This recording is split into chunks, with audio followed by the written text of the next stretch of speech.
Hello and welcome to Glorious Miniatures, and in today's video we're going to be doing an unboxing of High Marshal Helbrecht. I'll be using him for my Black Templars army, so I figured we might as well do a little unboxing video, and we're also going to turn it into a little building video as well. So, without further ado, let's just get stuck into it. Hey. Obviously the shiny plastic. But we're going to be looking at this kit right here, and in fact, rather than just do an unboxing, we're also going to do a building of this kit. As I'm packing up the house, I figured we might as well get him built and ready to go, and then I can box him up and then paint him when I end up in the new place. So, High Marshal Helbrecht. That is the reverse side of it. Let's get rid of this plastic sheen and then we can have a proper look. Okay, so High Marshal Helbrecht. For my Black Templars, obviously we need to get this kit. Plan is we're going to have a look at the kit and we're also going to build it. And then I can put it into storage and then we can paint it and get a nice tutorial on it once we've moved house. But this is the kit. He's got a... They love their orcs, so he's standing on an orc. Chappy. He's got his little couple of little helpers.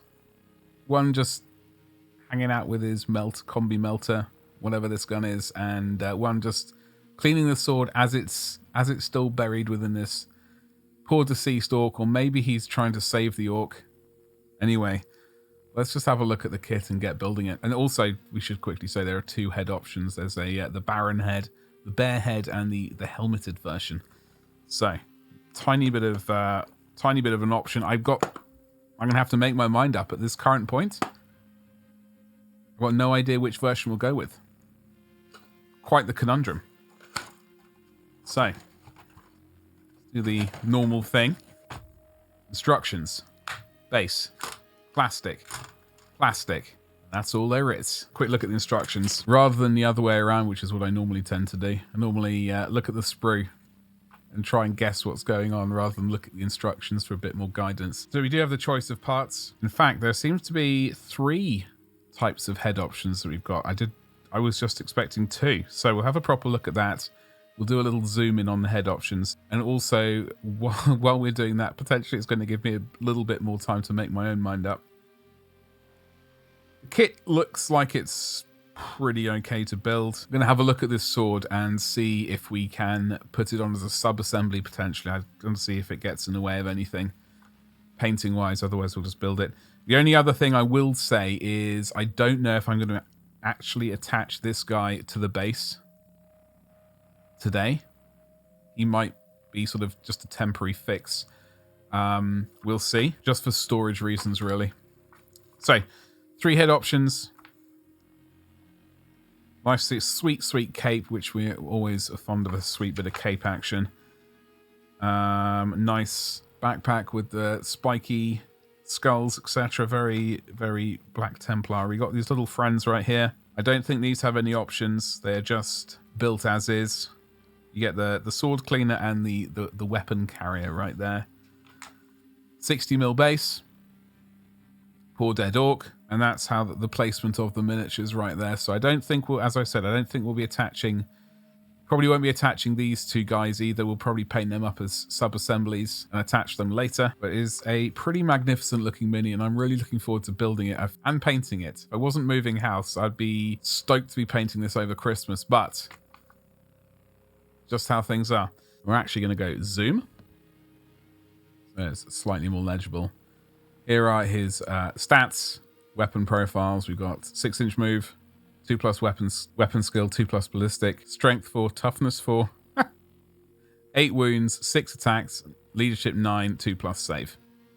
I do get confused with these symbols. We've got his various different weapon profiles. He has a, frankly, I don't know what these are. He's got a combi bolter melter with the weapon profiles there. We got, is this for the attacks from his little friends? I think it is. And then there's a sword profile right there. They all correspond there. Lovely jubbly.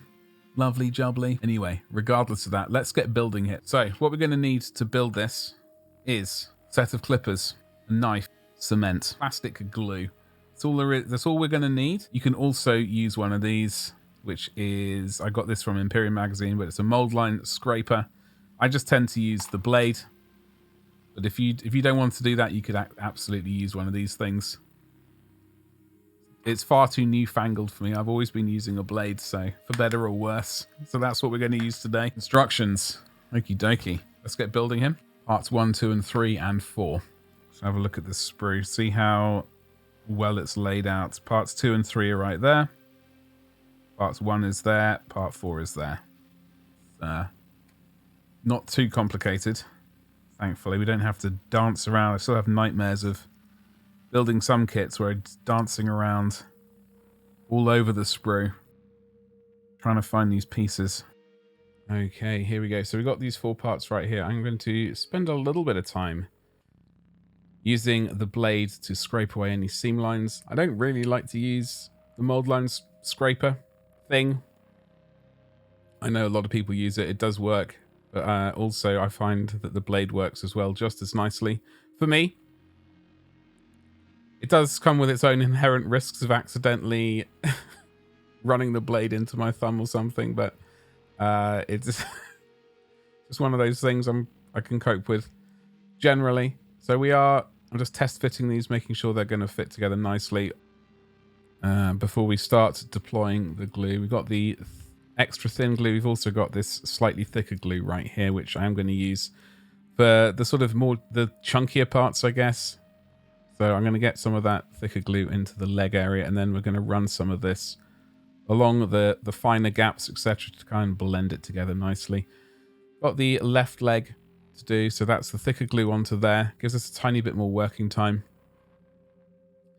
Make sure it's fully into position, and then we can move on to this piece right here. Just test fit it just to make sure I'm going to fit it in the correct manner. I've made mistakes before where I've assumed it's been going in the correct place and it hasn't. Disasters have happened and I've had to go back later and chop plastic away, which is always a disaster, especially when you spend a fair amount of money on miniature. So we got the cloak bit to do. So let's get rid of the extra sort of sprue marks and sprue lines and all that kind of stuff on the side of the cape. The cape does have a lot of a sort of extra side bit attached to it, so do have to bear that in mind. We've got to do his little belt buckle right there. Just put a bit of extra of that thin glue in there to fill up any spaces that we might have. Before moving on to the cape, do a bit of a test fit, obviously.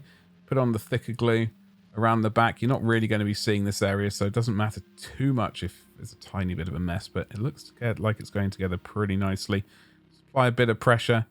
Then we can move on, get this sword and his arm and that sort of weird extra bit done. So off the sprue it goes. I like to, especially when doing finer parts, I like to cut the finer part off the sprue first and then the heavier sort of chunkier bits, just in case that if I was to do it the other way around, if I was to cut the chunkier bits first, then all the weight would be on that finer part. So that's the reasoning why there. Getting rid of all these little sprue lines here and there. It's very easy with the pointy part of the blade. Rather than, you wouldn't be able to get the mold line removal into some of these areas. So that's why the blade is very useful. I was struggling initially with the placement of a couple of these bits on this sword. We got there in the end. This bit here was a bit of a struggle, but we did manage to get it finally. I cut out a bit of footage of me really struggling with the placement there. This is the extra bit of cape that we saw, so gonna make sure the little sprue bits are all tidied up. There is a bit of a sprue mark in that sash bit, so we take a bit of time to carve out any little bits of stuff which shouldn't be there. Test fit, run this thin glue down the seam line, apply some pressure, and we're in a good place to go to the next part, which is attaching that sort of thing there to his left shoulder, like that. Very nice. Happy days, looking good. And that's his sword arm right there. I was initially planning on painting this as a separate thing, but I think we're just going to glue it on right now and move on to the next part, which is going to be his shoulder pad. As you can see, he's also got this fancy ribbon over his shoulder pad, so we'll get those off the sprue nice and quickly. This is a shoulder pad. There are a couple of little bits to tidy up, as always. And this is the fancy ribbon that he has on his right shoulder. going to get a bit of glue and place that into the right position. And then that is the ribbon going on. Dry fitting, putting a bit of glue onto the ribbony bit and a bit on the back, and then glue it all into position. It's very nice. Okay, these are the 3 head options. I was only expecting 2, but here they are. We've got him looking rather miserable. We got him looking rather, whatever that is, and there's the helmeted version. So I've still not made my mind up what I'm going to do with that one. That is still an issue. So as I always paint the head separately anyway, I'm going to worry about that later. That's why we're not attaching a head right now. You certainly can make that decision and attach it right now. I won't be. But a big thumbs up for me instead. There's the backpack. It's a 3-part bit. We got the backpack itself. The 1, 2, yeah, it's 3 parts in total. So the iron circle. That's not the word, is it? The iron, whatever it's called. The iron thingamajiggle. Halo. The iron halo. Let's tidy up the backpack. I always tend to paint, glue these on, paint these separately. Especially the more detailed ones. I find getting in and painting the details on the shoulder pads, the backpack can get in the way of that. So that's just a habit of mine, really. I don't know if that's something other people do, but it's certainly what I do. Does mean there's a little bit more work involved, but sometimes you just got to spend a little bit of extra time to make sure you can get that paintbrush where you need it to go. So just attaching this skull thing to the candle thing, candelabra. And then this goes on to the backpack right there. Absolutely fantastic. That's pretty much how it looks right there. And we got his little friends. There are 2 of them. One is sort of polishing the sword. One is holding his melter, combi melter. As you can see, this is the top one is the sword cleaning person, consisting of a few little bits and pieces. I did struggle for a second with getting the torso aligning with the legs, so it was a bit of a weird twist to it. So do keep an eye out on that if you're building this kit.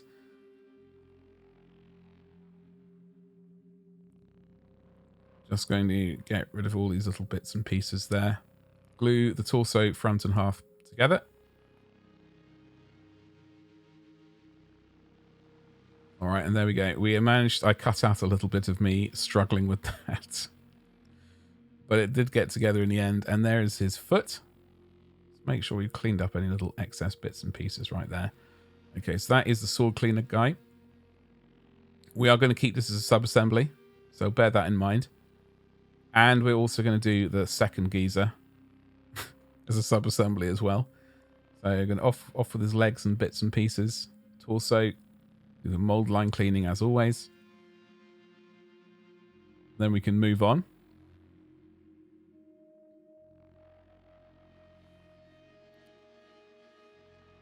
There we go. There's his head. And we got his right arm. Oh no, this is still the sword cleaning guy. I do apologize. I was getting confused. All right, that we were doing his arms. I was getting ahead of myself. Okay, so now we're doing his friend. The bearer of the combi melter. Clean up all these little bits and pieces. Lovely jubbly. Yeah, I'm just trying to remember if there are any issues with this one. I don't think there were too many issues with this particular one. I think it's just really a matter of looking at the instructions and test fitting before you glue it. I think the only issue I had was trying to attach the combi melter to the hand. It didn't fit straight away in the way that I imagined it, even though I should have looked probably slightly more at the instructions. I also find going to the GW webpage, looking up this miniature and getting the 360 view a big help sometimes if something's not immediately obvious on the instructions. Check out the webpage. There is a 360 degree view of the miniatures, and you can usually kind of see where you're going wrong if something's not quite aligning as you think it should be. So it's going to get rid of the mold lines, etc. Lovely jubbly. And then I think there was a few extra than I expected initially. So, yeah, we are going to glue this in. That could have been a sub-assembly as well, truth be told. But I thought we can manage to do it all in one go this time around. Those are finished. We've got the base to do. There is an option of just having the stony base or having the stony base with an orc on. You can swap the orc out for just a sort of rocky base if you fancy. There's a sort of a bit you can change. Okay, so get this big chunky bit there. We're going to use a lot of glue on that. Smush it together. Run a bit of the extra stuff there. Put a decent amount of glue on the base right there. And then we're just going to get it into place. I did have to push it around a little bit just to make sure it was not overhanging as it initially was. And there is the orc right here. So as you can see right there, there's the option of the orc or the rock bit, which is part 39 right there, as you can see. We're going to go with the orc because I don't get to paint orcs often enough. So I'm going to use it as some practice. I will be doing a painting tutorial on this entire miniature once I'm situated in the new house. So just bear that in mind. Obviously, make sure you're subscribed so you don't miss that. And we're just going to get this guy and mush him into place. Make sure we've attached all the glue that's required. Fill up any gaps with some more glue. And here he is. Here is our finished Helbrecht. There we go. It fits in quite nicely there. As I said, this is a sub-assembly, so that's why his backpack isn't attached right now. And also, well, it's also because I haven't decided on his head. That is why I haven't attached it. But this will be a full painting tutorial that will appear on this channel once I'm in the new house and situated. Do bear with me while we get organized. Big thumbs up from me. Folks, thanks so much for hanging out with me today as we built up High Marshal Helbrecht for my Black Templar army. As you may have noticed, he is in sub-assemblies. I personally like to paint them in sub-assemblies. It's usually consisting of the sort of body, the head, and the backpack, and maybe the gun if it's sort of held across the front of the arm, which sort of gets in the way of the torso. But in this case, we've also got the base as a separate thing. And he's also got his two little friends. So we will be doing sub-assembly painting, a tutorial, in fact, a little video here on YouTube. So if you've not subscribed, do check below. Make sure you have subscribed and indeed hit the bell for notifications. Also, well, tomorrow is Christmas. And if Christmas is a thing for you, I hope you have a fantastic day. If Christmas is not for you, well, I hope you have a fantastic Sunday tomorrow. And that's all I got to say. Thank you so much. I'll see you in the next video. Thank you. Goodbye. Yeah, that'll work.